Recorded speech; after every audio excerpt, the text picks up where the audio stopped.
Hi friends, ఈరోజు carrot and beetroot curry చేసుకుందాం. చాలా ఈజీ, చాలా సింపుల్. దానికి కావాల్సిన ఇంగ్రీడియంట్స్ కూడా ఇవే: కరివేపాకు, పచ్చిమిరకాయలు, టమాటో, 2 ఉల్లిపాయలు, చిన్నవి 2 క్యారెట్లు, 1 బీట్రూట్. యాక్చువల్గా చాలామంది చాలా రకరకాల కర్రీలు అవి చేస్తున్నారు యూట్యూబ్లో, వీటి మీద, క్యారెట్ మీద, బీట్రూట్ మీద. బట్ నాకేంటంటే ఇలా సింపుల్గా చేసినప్పుడు ఈ కర్రీ చాలా టేస్ట్గా ఉందనిపిస్తుంది. సో మొదలు పెడేద్దామా? మొత్తానికి కష్టపడి అయితే కోస్తాను. ఉల్లిపాయలు, టమాటోలు, బీట్రూట్. ఈ బీట్రూట్కి అయితే పెద్ద స్టోరీ ఉంది. క్యారెట్ అయితే మనకి కడిగేసి మనం చెక్కాక్కర్లేదు, చెక్కేసుకున్న తర్వాత కూడా నీట్గా కడుక్కోవచ్చు. సరిగ్గానే చెప్పానా? ఇది చెక్కేవా ఇలా ఉంది ఇంకా బాబు, ఎవరిని అనుమానిస్తున్నావు? మీ లేడీస్ కన్నా జాగ్రత్తగా అది ఒక చూడు, అన్నం పొంగుతుంది. సో ఇది కరివేపాకు. యాక్చువల్గా ఇది 5 రూపాయలు పెట్టి కొనాలంటే నాకు చాలా బాగా చేసింది, ఎందుకంటే మా ఇంటి దగ్గర 2 కరివేపాకు మొక్కలు ఉన్నాయి. సో నాకు కొనాలని ఎప్పుడు అనిపించలేదు, కానీ ఫస్ట్ టైం కొంటున్నప్పుడు అయితే బాధ అనిపించింది. సో ఈ బీట్రూట్ స్టోరీ అయితే మనకి చేస్తున్నప్పుడు చెప్తానే. ఫస్ట్ మనం ఇది పెట్టుకున్నాక అంటే దీన్ని మూకలే కదంటారా, కడాయా. ఫస్ట్ మనం కడాయి పెట్టుకున్నాక ఈ కడాయి హీట్ ఎక్కాక మనం ఆయిల్ పోయాలి. పోయమ్మా ఆయిల్, అంతే. అలా ప్యాకెట్తో పోసేయడే సరిపడినంతగా, దానికి లెక్కపత్రాలు ఏమి ఉండవు. సో కొద్దిగా ఈ ఆయిల్ హీట్ ఎక్కాక లైట్గా కాదు, మనం కోసుకుని ఉల్లిపాయలు వేసుకోవాలి. ఉల్లిపాయలు కాదు, కరివేపాకు వేసుకోవాలి. తర్వాత ఉల్లిపాయలు పెడుతున్నాను.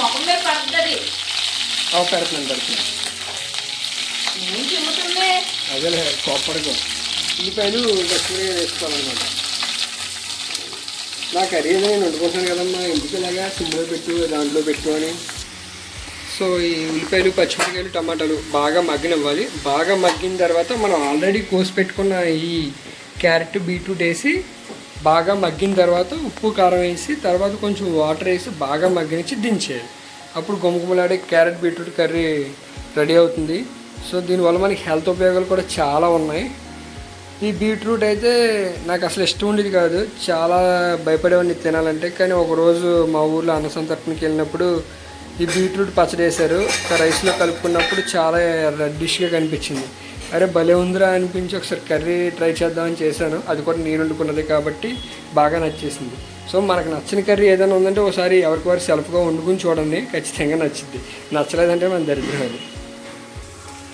ఇప్పుడు ఇలా మగ్గుతున్నప్పుడు మనం చేయాల్సిన పని ఏంటంటే చిటికెడు ఉప్పు, ఉప్పు అని చెప్పానా, అమ్మా, పసుపు. కొంచెం పసుపు వేసుకుంటే మగ్గుతుంది బాగా. అలాగే ఇదైతే పింక్ సాల్ట్, డిమార్ట్లో తీసుకున్నాను. సాల్ట్ కన్నా ఈ పింక్ సాల్ట్ చాలా మంచిదంట.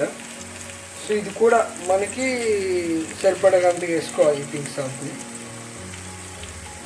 తర్వాత కారం కూడా బీట్రూట్ కర్రీ కాబట్టి 1 స్పూన్ వేసుకుంటే సరిపోద్ది. ఇది ఇద్దరికైతే పర్ఫెక్ట్గా సరిపోద్ది. ఇద్దరికైతే కాదు, ముగ్గురు కూడా సరిపోతుంది ఇదిగా. ఎందుకంటే మనకి ఆయిల్లో బాగా గ్రేవీ వస్తుంది కాబట్టి ఫుల్గా మిక్స్ చేసేయాలి. సో ఎడిటింగ్ చేయకుండా 100 వీడియో మనం చేయగలమా, చేస్తే ఎలా వస్తుంది అనుకున్నప్పుడు నేను డైరెక్ట్ వీడియో స్టార్ట్ చేశాను. కాకపోతే 100 మనం చేయలేము. నాకు ఇలా బాగా మగ్గనివ్వాలి.